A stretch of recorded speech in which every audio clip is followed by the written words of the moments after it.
Good afternoon, Senator. Julia Lipara na Inquirer. Kasi parang nagkaroon kayo ng strengthening ng family class, searching for the roots or strengthening the roots sa Zamboanga City. I was also thinking with regards to Senator Grace po, kasi may article sa isa sa aming mga kasama, si Myla Aguer, made mention that you said POA is your sister. May strengthening ties. It was a joke. People don't seem to understand that that is a joke. I'm not strengthening family ties. I come to all of the other Araneta reunions, and this is one of them. This is I have been to several already, and my function here is only to serve as escort to my wife. I'm only the in-law, but I'm always happy to come and to be with the Araneta clan because naninibago ako kasi hindi kami ang Araneta, libo-libo ang membro. Kami kaunti lang kami, hindi kami sanay. So it's very nice to see that even if they number in their thousands, they're always meeting and having reunions and staying in touch, and that I think is a nice thing, and that makes for very enjoyable reunions. So I look forward to them all the time. Sir, isa rin sa mga nabanggit that time kasi na dito ka kanina, in-endorse kayo as the next Vice President and hopefully the President of the country. Yung reaction nyo nung sinabi yung introduction na sa inyo. I did not hear the second part. I think it is just an expression of support, and I'm very grateful for all the support that anyone who is kind enough to give me. Of course, we are coming up to the campaign period, at saka May is the election. So we have a long way to go, but I'm grateful that the members of the Araneta family have been so supportive of my candidacy, and I'm very grateful to them. They have always been very supportive of my political ambitions, and from the very beginning, from when I first came back, nung nag-congressman ako, tapos basta sa national, sa senador, ay nakakatuwa naman at sila'y tumutulong at hindi lamang nagsusuporta kundi tumutulong at nagtatrabaho para sa kampanya. So I am very lucky to have such a supportive family of thousands behind me. Next we have from Roel Pareño of Philippine Star. Sir, good afternoon. Anong stand nyo if elected as Vice President, although that's the second sa issue ng China, the China issue, the West Philippine Sea, how are we going to deal with them? My position does not change what position I am in. If I'm a congressman, if I'm a senator, whatever it is, it's not going to change. It has always been the same. And that has been that we have to engage the Chinese more. I think that what we are not doing enough to engage, because what is it that we want from them? We want from them to agree to certain things and to bring down the tension between the Philippines and China in the West Philippine Sea.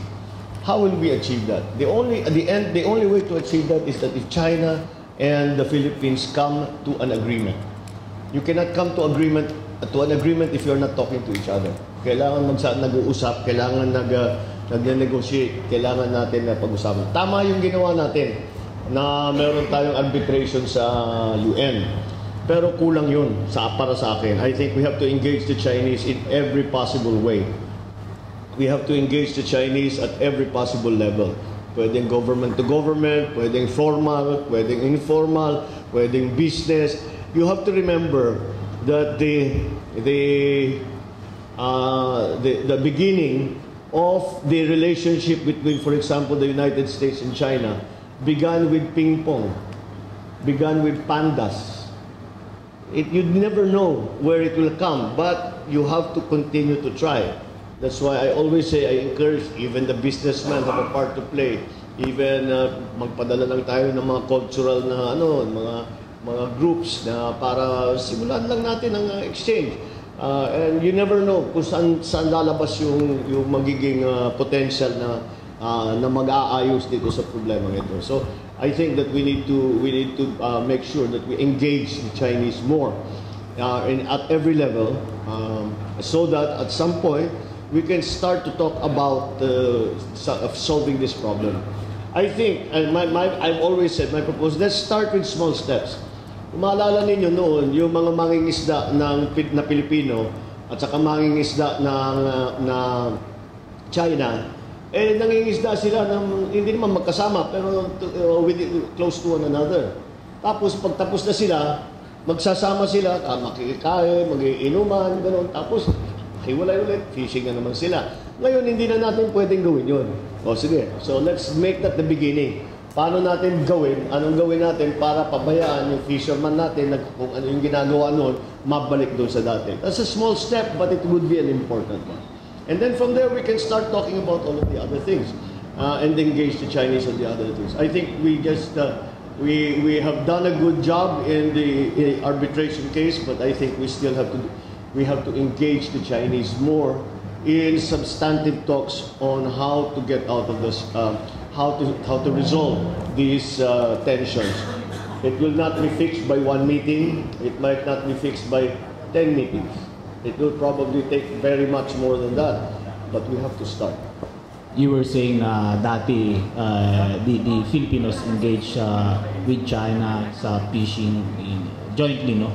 But that was during your father's time when No, that was when we had the We're only talking about 10 years ago. Yeah. A few years ago. No, it's not my father's time anymore. Yeah, but do we have how credible is our defense as far as Why are we talking about defense?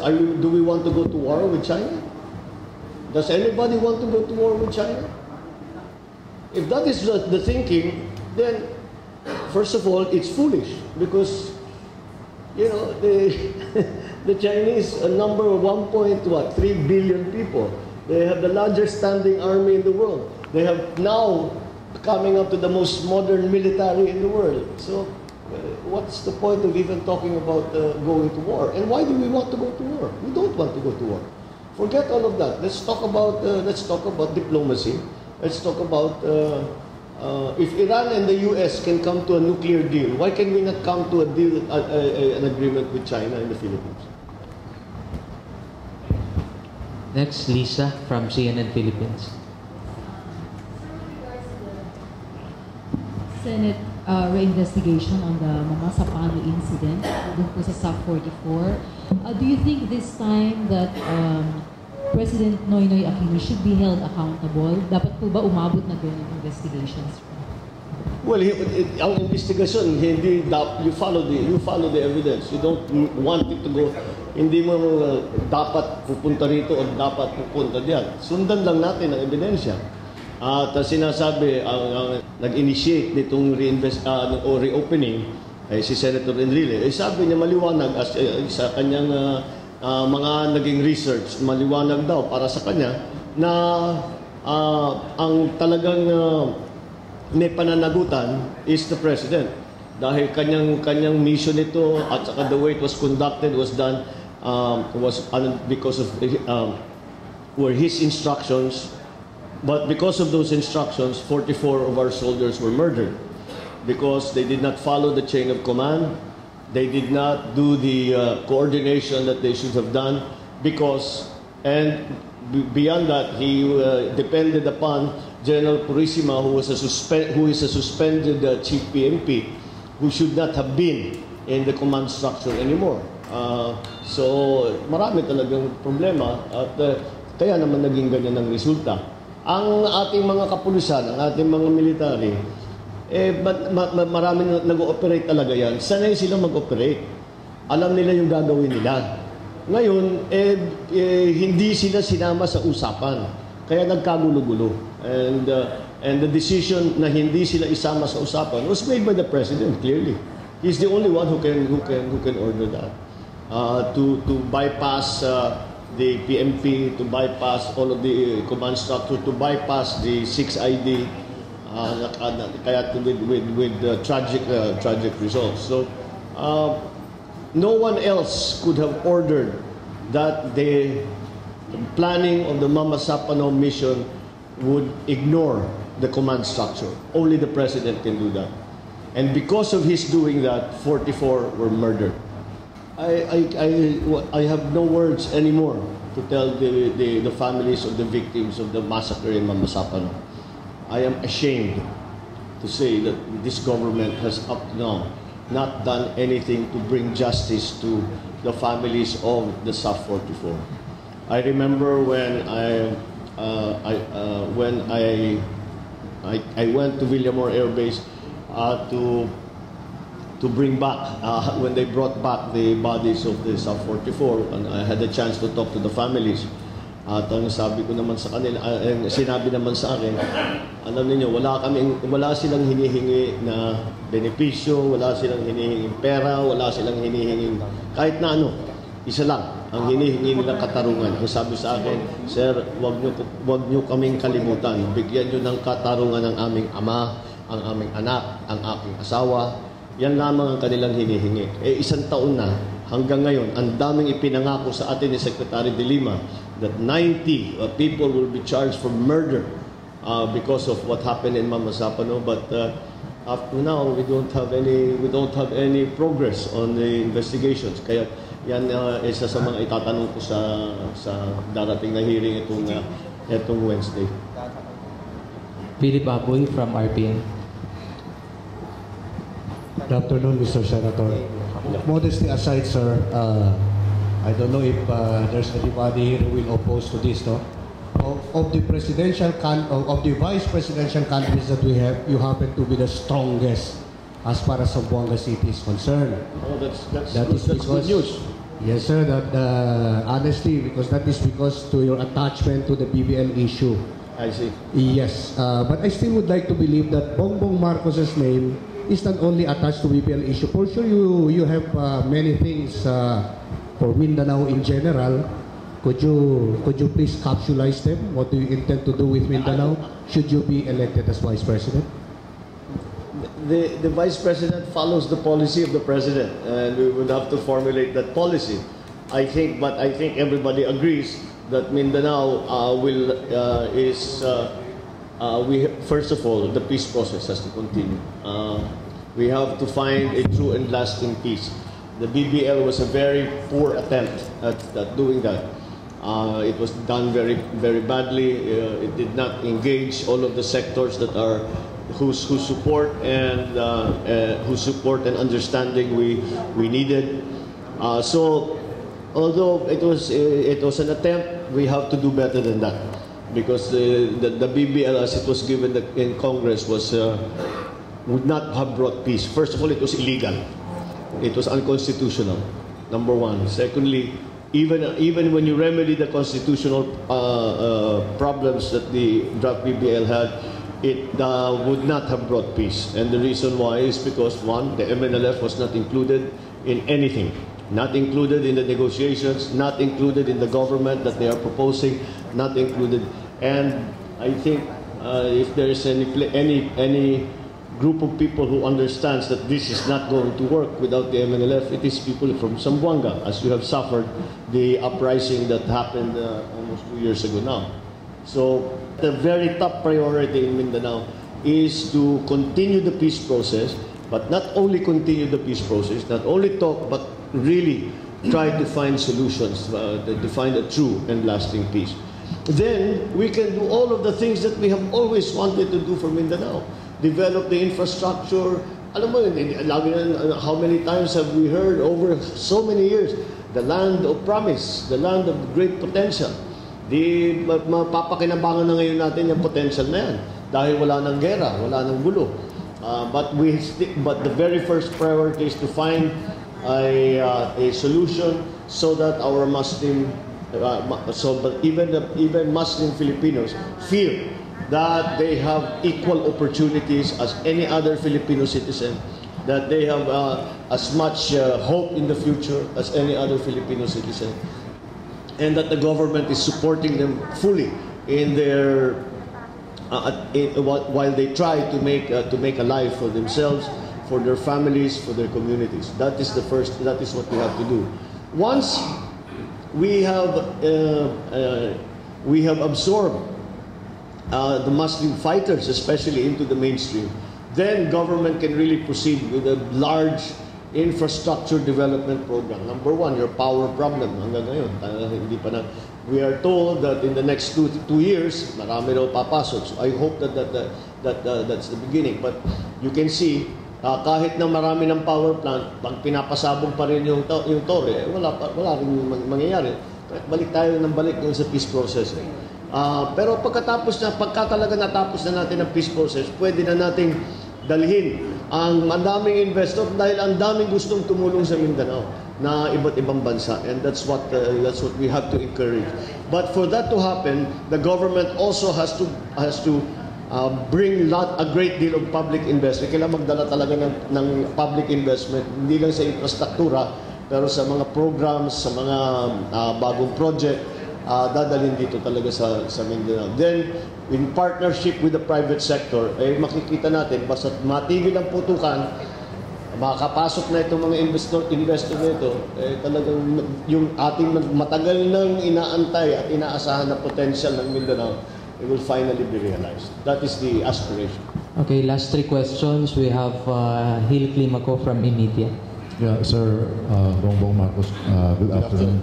Welcome to Zamboanga City. I just would like to bring down to local level the answers to this question. We know very well you are running for Vice President as independent. Yet we know that in Zamboanga there are also those who are also seeking for local elected positions, just like for city councilors, who are also, I believe, a member of the original party where you belong and the former president of this republic. I'm referring to the KDL party in Zamboanga. And we also have our congressional candidate for District 2. I believe she's also running under the party of the Nacionalista Party. I would like to find out from you, Sir Senator, do you have any intention to come up with a strong local lineup of the KBL or the Nacionalista Party? Well, you are asking the wrong person about the Nacionalista Party. I do not head the Nacionalista Party, and as you mentioned, I am an independent candidate now. So generally speaking, independent candidates do not have a lineup. Meron tayong mga kasama, meron tayong mga kaalyado. Halimbawa, meron senatorial ticket, pero yung mga senators ay kasama rin sa mga ibang ticket. Ganyan ang naging election this year. Maraming pagbabago. Ang nakita natin is that the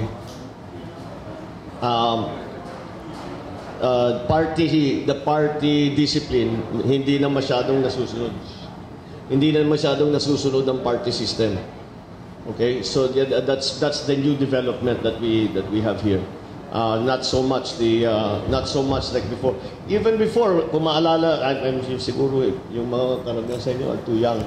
But there was a time when it was nationalista and liberal, and it was only nationalista and liberal. No other, sasabihin, hindi na namin kailangan malaman kung sinong kandidato, basta nationalista kami dito. At sa ibang lugar, liberal kami dito.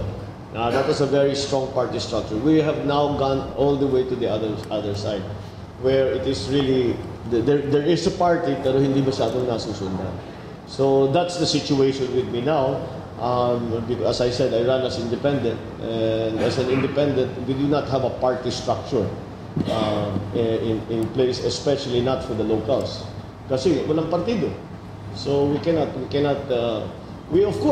I am of course friends with very many people, and yun na lang ang aking who have been former supporters na tumutulong sa amin since before. Marami pa akong pwedeng lapitan, and that's what I do. So ganun na ibang patakbo talaga ngayon. Nagbago ng malaki ang mga ang sistema ng politika natin. That's why I think we have to re-examine it. So no, there is no intention to put up a national line, because if you do one in Zamboanga, you should do one in Davao, you should do one in Cebu, you should do one in Bacolod, and an independent doesn't do that. An independent doesn't do that. If you're a member of a party, then maybe you can do that. About the Nacionalista Party, you will have to ask Senator Manny Villa. He's the president of the party. So whatever the plans may be for the party, you will have to ask him. What about the local KBL, Mr. Senator? Well, the KBL I am no longer a member of the KBL, and the problem being that we have just had a reorganization of the KBL of the party, and my mother has been made the chairman emeritus of the party, and so at the moment we are trying to see first, because I'm sorry to say that many of the CONAs that were given by people who are not authorized to give them. So we will have to look into that, and that's why we had to reorganize it. Balikan po natin yung sa BBL, yung handler po dito ng Moro Rebellion sa Pilipinas ay yung Libya, Syria, magulo na sila, at saka yun ang Saudi Arabia, at sa isa pa rin ngayon yung Malaysia, Indonesia. Bakit po na hindi ba kayang pasurindirin na lang ito sila? Kasi gusto nila magtalaga sila ng armed forces nila, yung police nila. Hindi ba kailangan na kung gusto nila kapayapaan, hindi ba nila pwedeng hindi na ituloy sila? Kasi para yung sa peace Huwag na natin pag-usapan yung BBL. Patay na ang BBL, wala na. Hindi papasa ang BBL sa House, hindi papasa sa Senado. Kaya kami sumulat ng substitute bill. At yung sa substitute bill, wala na mga ganyan yung mga binabanggit mo. Maybe if you look in my website, there is a copy of the substitute bill that I wrote para palitan yung BBL. Sa House of Representatives, sa Senado, matagal na naming natigil ang usapan tungkol sa BBL dahil hindi papasa talaga. Kahit ano pang gawin natin, hindi papasa ang BBL. Kahit anong pilit ang gawin ng Pangulo, hindi papasa talaga. Kaya ang pinag-uusapan ngayon ay yung mga kapalit, substitute bill. Lahat yung mga sinasabi mo, yung mga may military, may ganyan, wala na yun. Dahil talagang hindi talaga wala. That's why I was saying earlier, it will not bring peace. If you negotiate, you give them 75 billion pesos a year. They have their own military, they have their own police, hindi tatagal yan, hihiwalay talaga yan. So that's why the BBL was such a foolish attempt. So ano po yung substitute niyan, sir? It is a 115-page bill. I cannot explain. Salamat. Okay, last question from JB Faustino from Zamboanga Today. Tignan mo sa website ko, may copy doon. Sir, yung mensahe ninyo para sa mga taga Zamboanga City. I know that Zamboanga, especially in the person of Congressman Celso, was very much in the forefront. In fact, he was the first person to come to me 1 year before. 1 year before we started deliberating before the BBL was given to us. And I know that the Zamboangueños, because of especially the involvement of Zamboanga City during the uprising and all of the surrounding circumstances, are very watchful of what the developments will be. We are continuing to deliberate the BL-BAR, the basic law on the Bangsamoro Autonomous Region. Yun yung pamagat ng substitute bill. Pag pumunta ka sa Congress, sa House of Representatives, kapag pumunta kayo sa Senado, wala na kayong maririnig na BBL. Nobody talks about it because the BBL is dead. Okay? What we have replaced it with is the basic law for the Bangsamoro Autonomous Region. Now, we are continuing to deliberate on the BL-BAR. Tawag namin the BL-BAR. We are continuing to deliberate on the BL-BAR. Yun lamang talagang gipit na sa oras dahil Ako gusto ko sanang maipasa. Dahil palagay ko maganda yung aming naging substitute bill. Palagay ko maraming it is a good first step. It's not the complete step, but it's a good first step para sa kapayapaan. And I think but the practical considerations are this. We only have 6 session days left sa ngayon for this session, and we have another few session days after the election.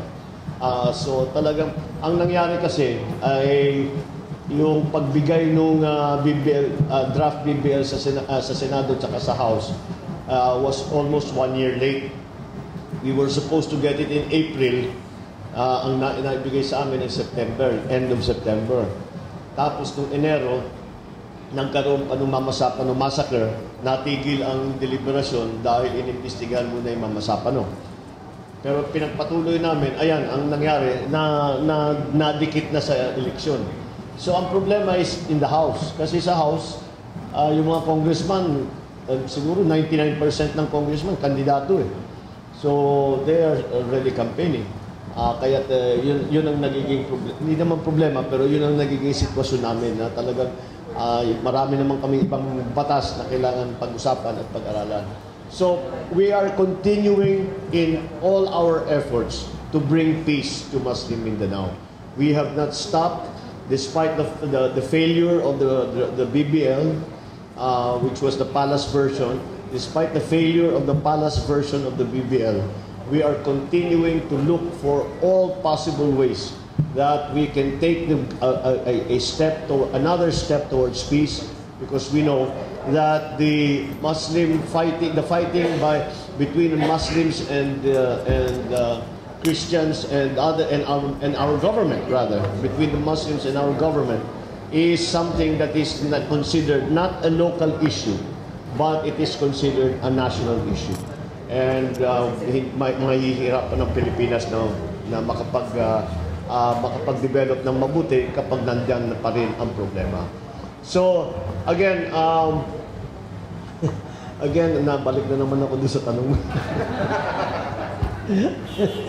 I'm a little surprised because everywhere else I go, people seem to understand that it's only a joke. Yeah, I know, but it's the first time somebody seriously asked me if Grace po is my sister. On the basis of what? Of chismis. Wala. People will believe anything. I don't know why people think that is, but anyway, it's as I said, the first time I heard about it was in 2013. Wala naman kaming naririnig ganyan nung bata kami. So, siguro by now, matagal na lumabas yan. At saka, maawa naman kayo kay Senator Grace na hindi naman maganda para sa kanya na sinasabi siya na kung sino, kanino, saan siya galing, mga ganyan. Ang dami na nga ng problema. I feel sorry for her. And we really should show a little bit more respect to the good senator because it's not her fault that she is a foundling. It's not her fault that all of this happens. Huwag na natin lagyan ng mga may pagkalaswa na kwento. So, kaya dapat biro lang. Hanggang biro lang. Kami dalawa ni Senator Grace, ang tawagan namin sa Senado, tawag ko sa kanya sis, tawag niya sa aking kuya. Sabi, karirin na natin, sabi ko yung chismis, dahil hindi na mawawala eh. Hindi ikarir na natin. So yun ang biruan namin. But again, I mean, I feel sorry for her that people are playing fast and loose with her with her ancestry, which is I cannot, especially para sa babae, that's not that cannot be much fun for her. So I just feel sorry. That's why I try to lighten it and it's very beautiful. But in any case, there are many other issues that we still have to look into. As I'm sure you know, most of my time has been spent as chairman of the Local Governance Committee, and in that regard, I continue to try to pass laws. We have passed this SK we are trying to pass the barangay retirement benefits bill, which will provide barangay workers, including volunteers, retirement benefits.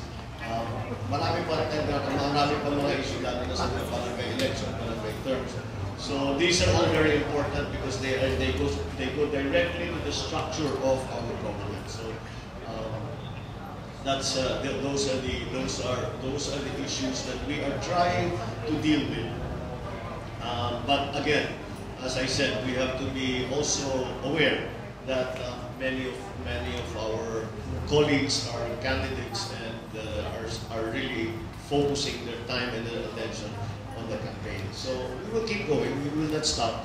We know that the work is important, and so we will continue that work and take it as far as we possibly can. We will finish as much as we can during this Congress. Kung anong hindi matapos, pwede na mga i-take up sa susunod na Congress. So with that, I thank you all very much for this opportunity.